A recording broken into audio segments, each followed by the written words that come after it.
If you do something for a long time, it becomes mundane. No matter how much you love it, no matter how much passion you have for it, no matter how much you cherish it in your heart, it becomes repetitive. It becomes an everyday task. It becomes a drag.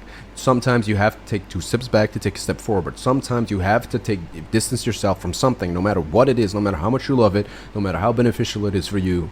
You have to take a break from that so you can miss it and come back stronger. Bars!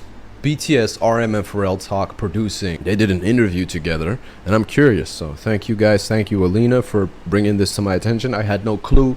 Apparently, well, I assume, and people told me this, I don't know how reliable the information is, they're going to do a collaboration. I'm not sure if it's RM and Pharrell or BTS and Pharrell. Whatever it is, I'm all in for it. Real recognize real. Let's watch this together. I was gonna post this on Patreon only, but I was like, nah man, let's post this on YouTube. If you guys are interested in me checking out other interviews, I have a lot of interview reactions. It's on Patreon. You can check that out. The link is below. Let's watch this together now. I'm not sure if you remember it or not, but we've met at Of course. Billboard Music Awards in 2018. Yeah, do you remember? Yeah, we took a photo. We took a photo. I wanted to work then.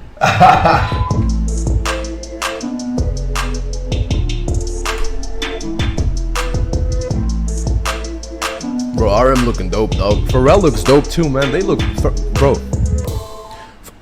How fucking old is Pharrell? Hold on. You, you guys have to realize, bro. Pharrell's 49 years. Pharrell's 49, bro. Okay? Pharrell is 49. Bro. First of all, thank you for having me. Thank you for having me. You know, I think that there's a huge benefit in writing and producing for other people. How is this man 49? What the fuck? Well, I'm pretty sure you may feel that way as well, but it allows me to go to places that I wouldn't go for myself. And as much as it feels like, you know, I may know what I'm doing when I'm doing songs that I'm, you know, featured as a solo artist, some people know, but most people don't know that all of my solo efforts have always been songs that I have written or produced for other people. In fact, when I try to write songs for myself or produce songs for myself, they always are too complex and seem much more like a puzzle than they do, you know, a jam, you know, like a bop. But I do those for other people, so for me, oftentimes my best stuff is the stuff that I poach back for myself. I don't know how it is for you. In 2005, I was just an elementary school kid, and I just wanted to be a rapper. As I got to know what's rap, it's, you know, basically it's rhythm and poetry. I really felt attracted for this whole genre to, you know, send the messages to the world. Actually, it's really you know, embarrassing to answer about all this in front of my idol, but for me, idol. So okay. For me, man, there's a lot of. This is cool, man. I didn't expect this interview. There's a lot of humility coming from Pharrell as well, saying, "Yeah, you saw his head nod. That's like acknowledging he called him his idol. That's humble the way he replied there with his gesture, body language. Look at it. Idol. But for me, it's humility. It's really more. Bro, how the fuck is Pharrell 49? I look older than him. How the fuck is he 49? Comfy to, you know, mostly for me, I write somebody's lyrics or the melodies for other artists. Not as many as you, but it feels like, you know, it gives me another avatars and characters. Yes. So when it comes to me, it's a complex, and it always comes with the pain, you know, to confess. But it's still the most important part for me. I can relate to that. I think the pain part for me is probably the fun part, because that's like some of the most vivid paint that we can use as artists when we're like filling in what we want to be a powerful verse. It's like, okay, does it hurt enough? Pain. He's literally. I thought he was talking about paint, but no, he's literally talking about pain. So pain is a great amplifier of artistry, I'd say. It is a when you are an artist and you have your canvas in front of you, right? Let's say a canvas, like a blank canvas, and you are painting with your words. That is literally your song, your track, your project, whatever it is. When you're an artist, you have a beat, whatever, so that's the ground, that's the foundation. on top of that, you have your brush as an artist, as a lyricist, as a writer, as a composer, as a producer, whatever, to just add to that and make it whole. Like you could hear an instrumental and be like, oh, that's a cool beat, and then some artist, let's say a Drake or a Jay-Z or Pharrell and RM, comes and adds on that beat, changes certain things about that beat, and then it becomes full package. It gets mastered, it gets produced, it becomes this amazing piece of art or whatever, right? So if you have pain, if you have any type of emotion, let's say extreme joy, Post Malone has a song, I think it's called I Like You, with Doja Cat. It's a very happy song. But Post Malone also has sad songs like Too Young, or he has, let's say The Weeknd. I think The Weeknd uses a lot of pain. His best work is when he's like extremely emotional, or extremely having a lot of pain. Sometimes you create the best things. An example for the people here, the fan base know this, BTS Outro Tear. That song carries a heavy load of pain. It's pain and sadness, and it amplifies so much. You have the words, but the emotions put so much more meaning into that fucking word, into those words, into that song. It amplifies it so much, and it creates this amazing piece of art. Because music is art, art is emotion, emotion is music. That's just how I perceive it. I'm gonna stop my rant. Welcome to my TED Talk. No, let's continue. You know, or does it feel good enough? You know. So I understand you there when you say, you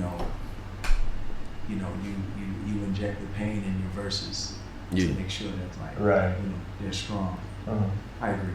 I was wondering the creative process and how it's different for you yourself, like in my mind or girl, or between the songs you made for the others, like the singers or the rappers, or like clips, grinding, of course. I just wondered the difference, from the scratch. So when an artist walks in, they ask for something. Like track or they say, I just want something hard, or I want something darker, or I want, something that's like for the club, like, banger. You know what I'm saying? A banger, like. And so I'm considering what they're looking for, but I'm also thinking about like the texture of their voice, and the patterns and the melodies that they do usually. Then I think about how I can give them something very different than they've ever done before. And so when you mix all of that together, a lot of times, an artist will say, man, that's a little different for me or whatever. And then I'll go ahead and reference it and, sell it to someone else. And then like oftentimes that same person will come back to me and say, man, why didn't you play me that? And I was like, I did play you that, but they weren't hearing it in that way. Wow, that's the fun part. Yeah, that's the fun part.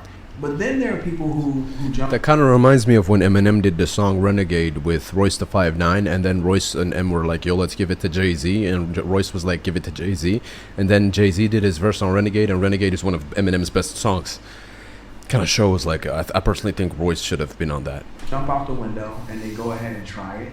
Because my whole thing is just try it. We don't have to put it out. Right. But people are so good at what they do. Sometimes a great example is very recently it's trending was Lil Yachty's Poland. I took the that shit to Poland. That song. Lil Yachty himself is like, I was just messing around in the studio. I didn't think people would like it this much, but then it became a hit. So you're just messing around in the studio. You're just doing stuff. You're just like, whatever. Let me try this. I took the walk to Poland, and then he's probably like, man, this is weird, man. This is funny. And then it got leaked, and then people were like, bro, this song is amazing. I like it too, man. It's catchy. I'm not a big fan of Lil Yachty's work because it's just not my type of music. But that song is, I have to admit, it's an incredibly catchy song. It's a hit. It's a hit. It's so simplistic. It's kind of stupid, but it's a hit. Afraid to explore different parts of their voice, different parts of their personality, and different parts of their career. So they're a little like hesitant. But for the ones that do try it, they get to experience something new. And look, if we've decided at the end of the day it's just not right for them, it's not right for them. Right. But you got to hear a different side. That's my favorite part of writing and producing for others. Like challenging. Yeah. So here comes another thing. Okay. I started to listen to music. I mean, like the hip hop music in 2005. I started with the Nas and Eminem. Okay. Of course, the classics. Yeah. But as I get to know you, when I first listened to your song, especially, I just want to point out "Take It Off" Yeah. because that's my playlist, one of the playlists. So That's crazy. when I listened to it, I even translated it into Korean and it just Take It recorded. Off. So I have to. I'm an amateur. I don't remember how take. Wait, hold up. So when I listen to it, I just always been wanting to have the frequency, like because you always cross over this. These days, germ doesn't mean anything, but I think at that time, I think was like some rappers really criticize the rappers who sing or use the autotunes. Right. But Drake was heavily criticized when he was rapping and singing, and now it's like a more modern thing to do. It's more. I wouldn't even say acceptable. It's a more.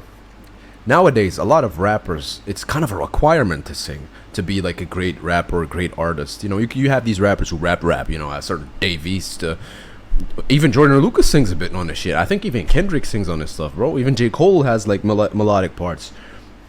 But back in the day, man, if you look at like a Prodigy, rest in peace. If you look at like at a Cassidy, if you're looking at I don't know, man, Jadakiss, you're looking at DMX, like they weren't singing, bro, or maybe a little bit, but they were just rapping. And nowadays, I think Drake is one of those as a trendsetters. He's one of those guys that paved the way for. I'd say Drake in a way paved the way for like a Tory Lanez or a Post Malone, right? You have to give Drake his flowers.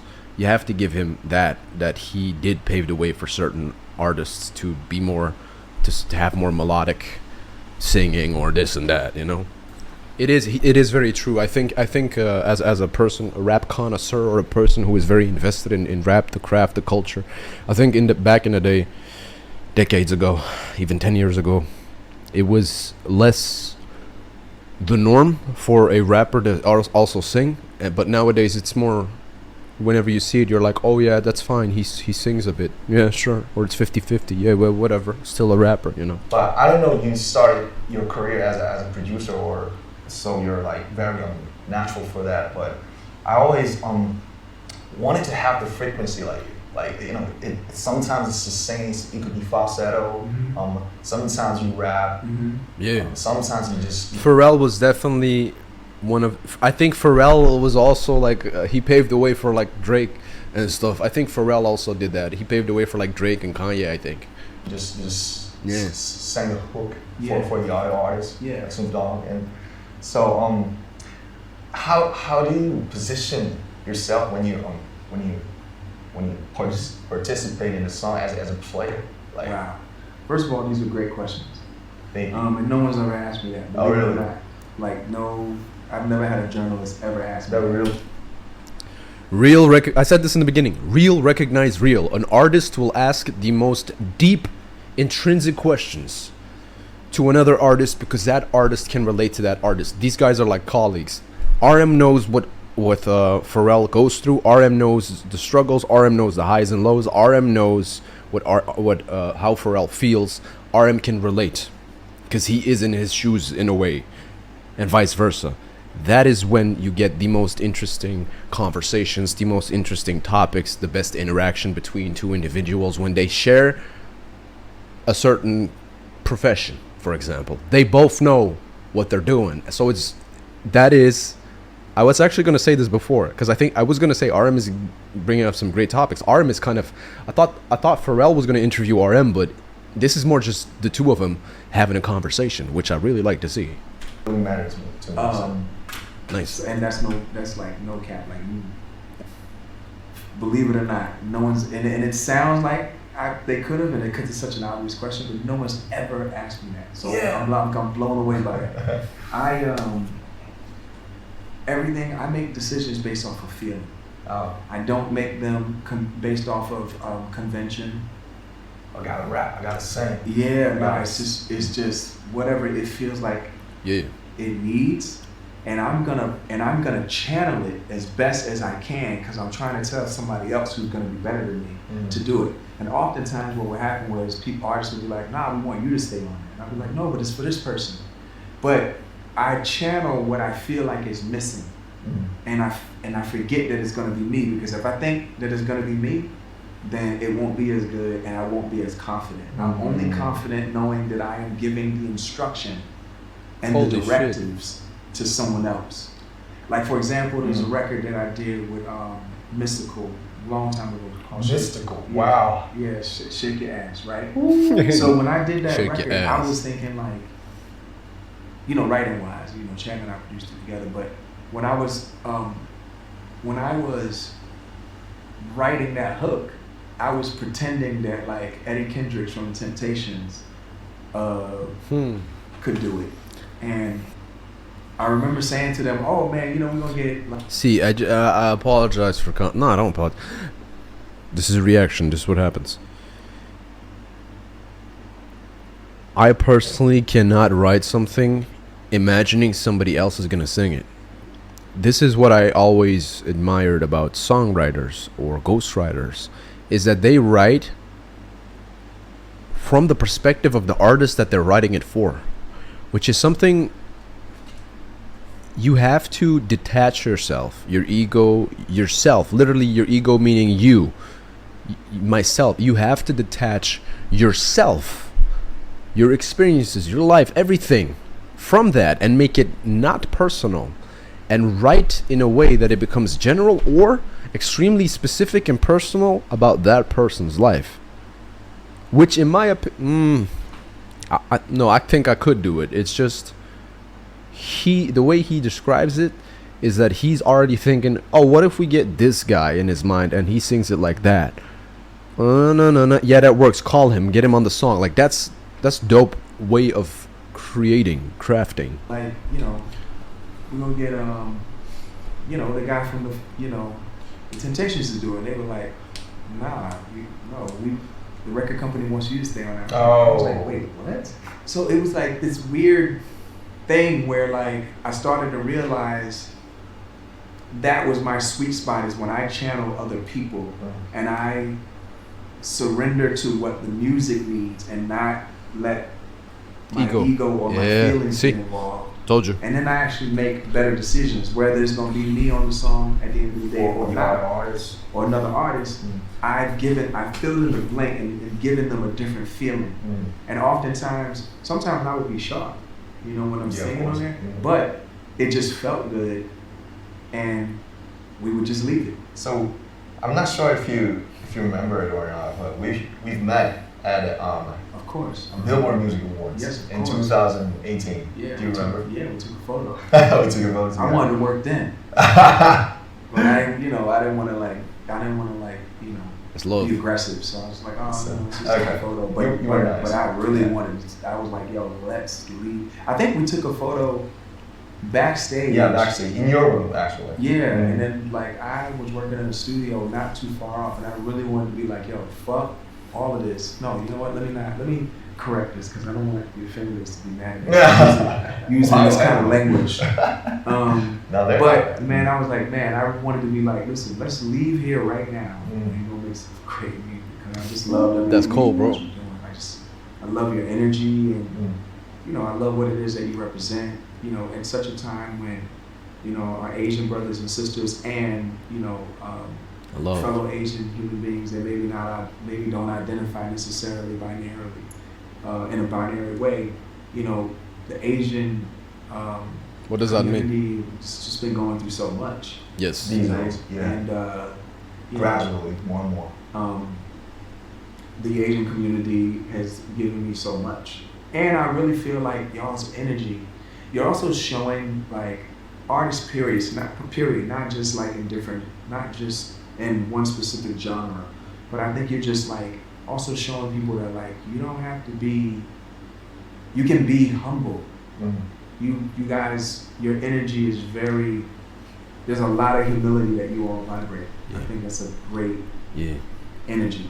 What people don't realize is like when you have, you know, literally, you know, hundreds of millions of fans, and you encounter them, you know, 20 and 50 and 100,000 at a time. Can't notice a single face, you know. It's just a Man. just a mess. Yeah, it's MAS. That's not. it's a mass. It's a mass. And it is a massive force. And it is a massive. I was like, bro, what do you mean it's a mess? What the fuck? What you call it? He's like, nah, a mass. It's the these are the kind of things that where people would misinterpret what he says. Oh, you said his fan base is a mess. Then we'll take a clip from this, put it on TikTok.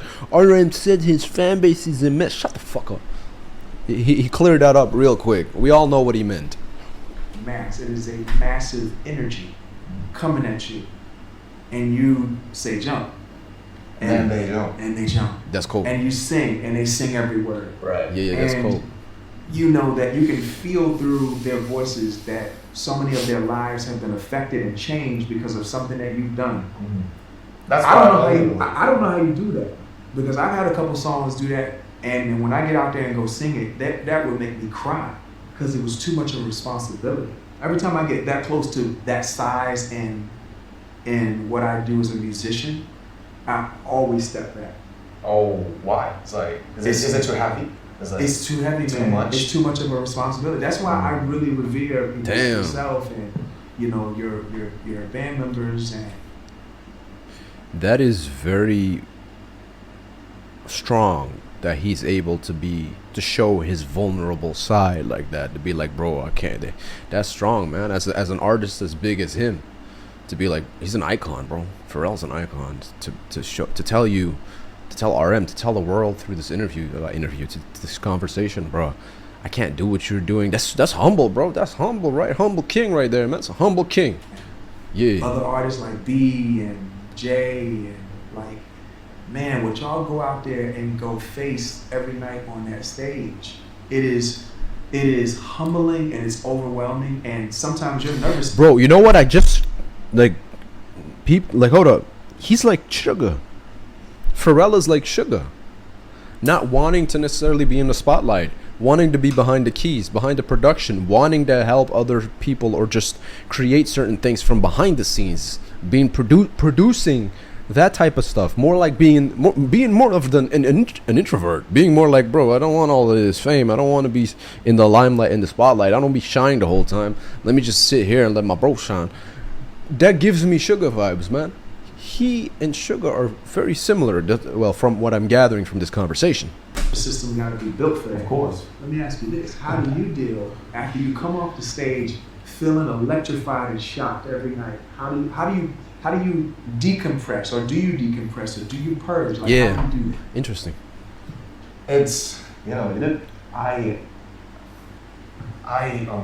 my first performing was in front of like 10 people in some small clubs when I was like 15.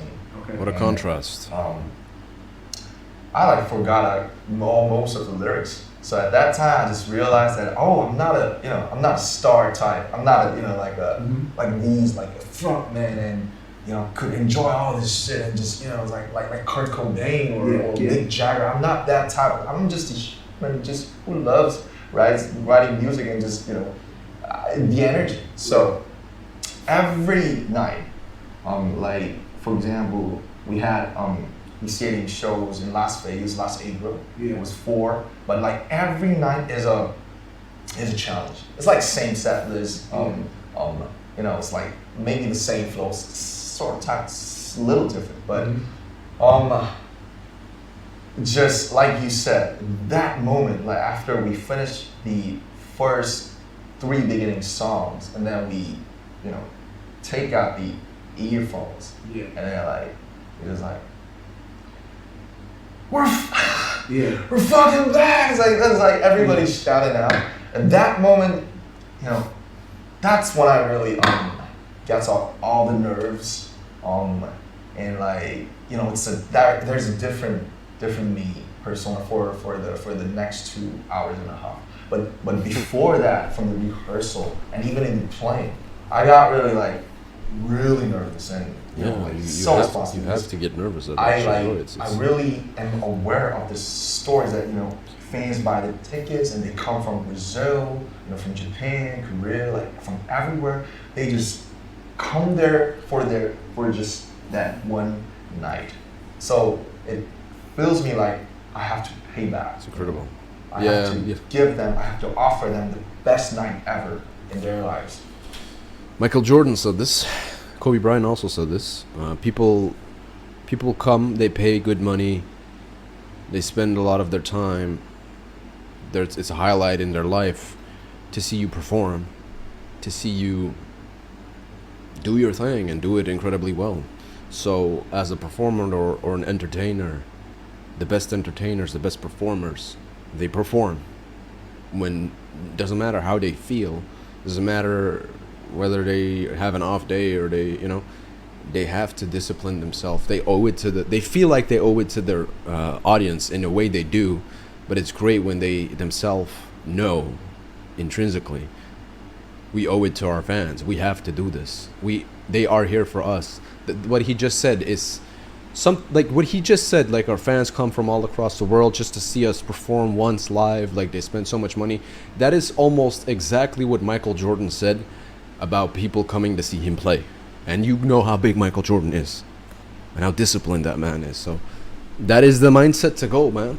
So it's a mess, and it's a too much energy. But Mass. I'm a human, Not mess, and mass. Yeah. I really get nervous, and I really sometimes get depressed by, and even get swallowed by all the energies. But I'm trying, and I try to deal with it, because I'm a human, and I love the music.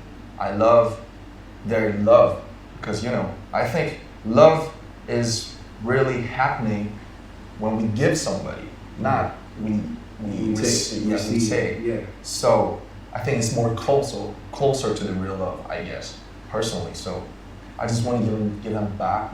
They brought us from just a small city in Korea all the way back to the heart of this music industry. Yeah. Las Vegas, LA, New York. Me having an interview with Pharrell, it could happen because of fans all over the world. I'm just always grateful, and I just don't want to disappoint them. How do you define? How do you position yourself? Like you're a producer. Mm-hmm. Yeah, you may be a rapper. You may be a singer. Yeah. You may be a CEO. Yeah. Father. Yeah. A husband. Yeah. Like what's I'm for, of course the name Pharrell explains everything, but accept that how will you define yourself? Define yourself. I don't know. How do you operate? I'm a public servant first. Public servant. Yeah. I like that. I like that word. Yeah, and when you serve the public, you're doing Humble. that's what Something for public. Yeah, and that's God's will. I'm a believer. Oh, Yeah, I believe the universe is real. For me, God is the universe. Mhm. We're in the universe. What did he say? Did he say he doesn't? I didn't hear that well. It was kind of like, yeah. I'm a believer. oh, Did he say I'm a believer? I think he said I'm a believer, Yeah, I believe. which is fine. I respect all religions. To be fair, Christianity, Islam, it doesn't matter to me. If you believe in a certain thing or you don't believe in a certain thing, that's all fine. That's just like clearing it up for people who were wondering, or for people that didn't know. If you believe in a certain God, you have a certain religion, that's fine by me. The universe is real. For me, God is the universe. Mhm. We're in the universe. Okay. And then, again, being a public servant, being, a father, a husband, and then music is like everything for me, because music's the skeleton key that's opened up every door. Still music. Yeah, it's like the center of everything, because without that, I wasn't able to do all the stuff that I'm able to do. And then I definitely have my struggles with having a lack of a sense of purpose, I think. When? Right around 2005, when I put out In My Mind, In My Mind. I just felt like, After man, that? Right after that? as soon as it didn't do what I wanted it to do, culturally, it made an impression, but it didn't do it egotistically. It didn't perform the way I wanted it to. Like it just didn't do what I was used to at that time. It never really hit me hard. Understand. So that made me start to think about like purpose and things having real, true DNA and not just aesthetic perversion, but like real, true, like meaning, and something that could be meaningful to people, but at the same time still fun. And I've always loved the girl, so that was always going to be a part of it. But so So I understand. I like the vulnerability he's showing. I do understand that because, like, for example, my music, I'm not known for my music. I'm known for like doing reaction videos. I'm known for that type of stuff. So I can speak from that. Like, he is very successful, and he was successful before he did that. And even what he posted then, to him, it was, you know, egotistically, well, from an ego perspective, it wasn't doing what he wanted it to do. My music has never done what I wanted it to do. It's not successful. It's not popping. It's not making me money. It costs me money, but you know, it is what it is. It's fine, because I've changed that perspective. I make music when I feel like making music, and I make it because I enjoy making it, not because I have to make it. So that's when I make music now. It's not to become rich. It's not to become the best of something. It's just I make my craft, and if I think it's good, then it's good. If I don't think it's good, then it's not good. It is what it is. We improve as human beings. We improve as artists. I think your main purpose in life should not be something materialistic, or to inflate your ego, or having something that inflates your ego. I think it should be finding peace of mind, because people say you should try to be happy, strive to find happiness, achieve that.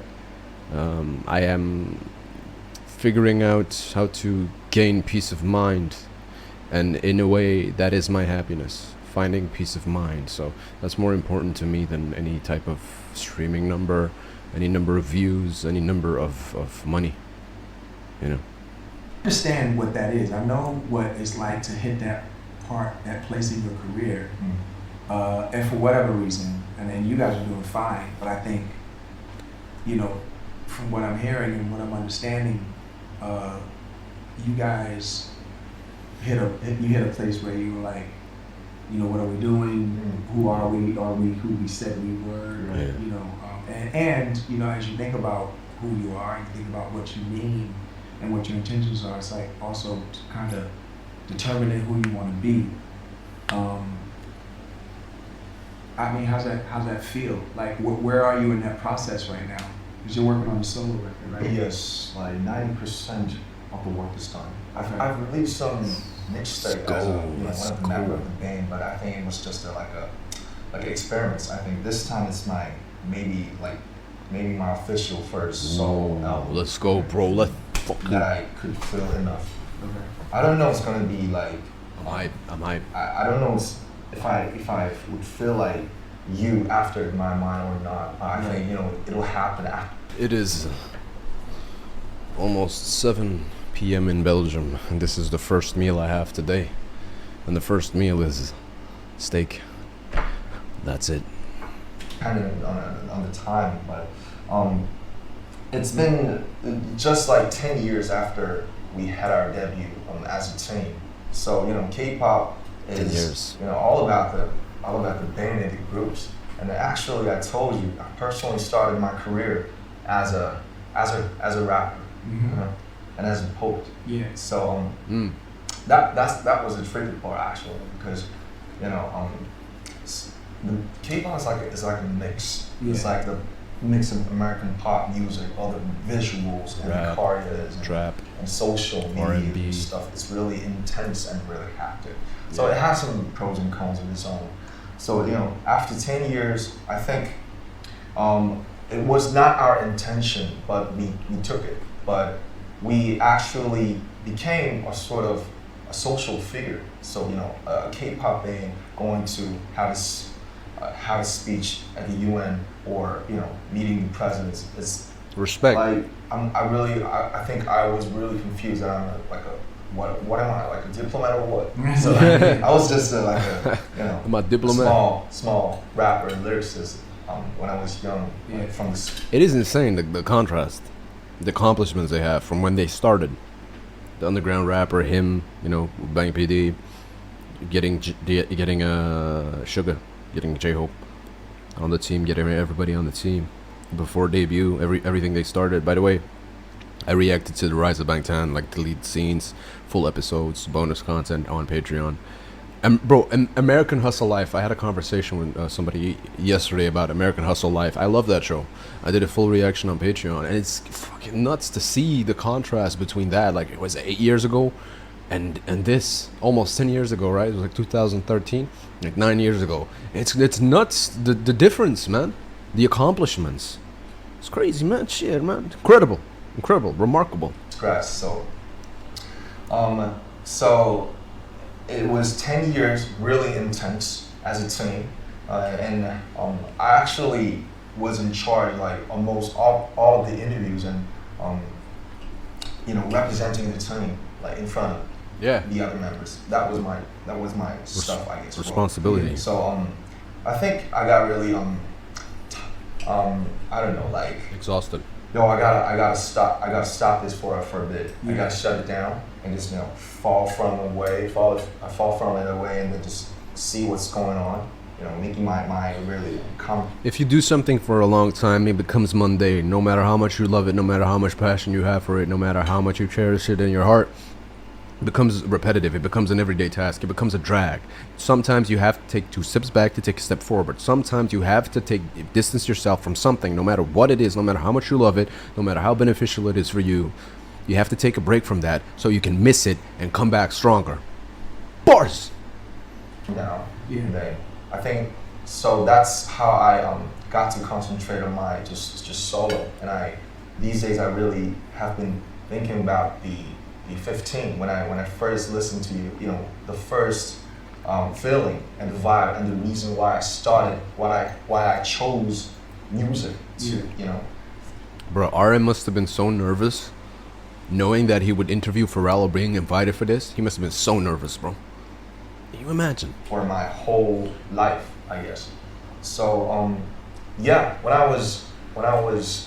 when I started my music, I was like 14, and now I'm like 28. So it's like just the hop. It's like it's like way shorter than you, man. So I'm in that process. So it's really tricky and confusing, and I just don't know what's going to happen. So if you could give me any advices, because you are in the band, and you've done the best. It's different from the K-pop, but you've done a lot of projects, like of course NERD, Neptunes, and of course your solo. So like any thoughts about respect the RM, bro. Respect the RM for mentioning NERD and stuff. Respect to that. Being in the Neptunes, being in NERD, and having a solo record really helped me because it you do one thing, then you take a break. You do another thing, then you take a break. You do another thing, switch modes. Yeah, and it allows me to like put on different hats and put on different masks. So I understand that, and I variation is very important. You have to vary. People change over time. People do different things. Even if it's the same type of thing, variation is very important. Like having that departure is going to make it really fresh for you. I think it's good for you to do that, because then when you come back to it, to the group, team. I think it's going to be, to the team, I think it's going to be super fresh and you have a whole lot of ideas. I would just say continue to move forward, continue to be curious, and don't put any kind of necessary pressure on what it is that you do by saying, no absolutes, like, oh, I will never do music again, or I will never. Yeah, bullshit. I wouldn't do any of that. I would just, like retiring. Logic said he'd retire, came back with an album. Like, you don't be like, you could hate something so much like you're sick of it, and then you're like, fuck it, I quit. But eventually you realize, why am I gonna quit? I'm just have to reduce, have to be moderate. In moderation, right? I don't have to do too much from it. It doesn't have to be overwhelming. Let me take a break and then I'll get back into it, because you started for a reason. It is your love for a reason. It is your baby, right? This is not Black Swan yet. This is not the death of your career yet. You're 28. You got this. All of them. Even if it feels like the end, it is not the end. Certain fans need to understand this as well. It is not the end, guys. Sometimes you need a break to improve, to grow. You need this. I understand it. That's why I'm not upset. I understand the decisions. just No nevers. no nevers. Just stay along for the ride. Never Just say keep never. going. We're cruising. Yeah, and just see where you end up, because it's really interesting. Thank you. No, thank It was a you. bless. Pleasure's mine. Yeah. I'm looking forward to the project. I will post whenever it releases. You guys keep me updated. You guys let me know in the comment section. I do read it. Even though I'm very quiet, I'm an introvert. I keep to myself a lot. I will check out the project. Don't you worry about it. That's my promise. As long as I'm going to continue this YouTube. It depends how long I will keep doing this, because YouTube has been making it very difficult for me. Let's just say I don't enjoy this platform as much as I used to because of what YouTube is doing to the creators. You know. You guys take care, stay safe. Peace.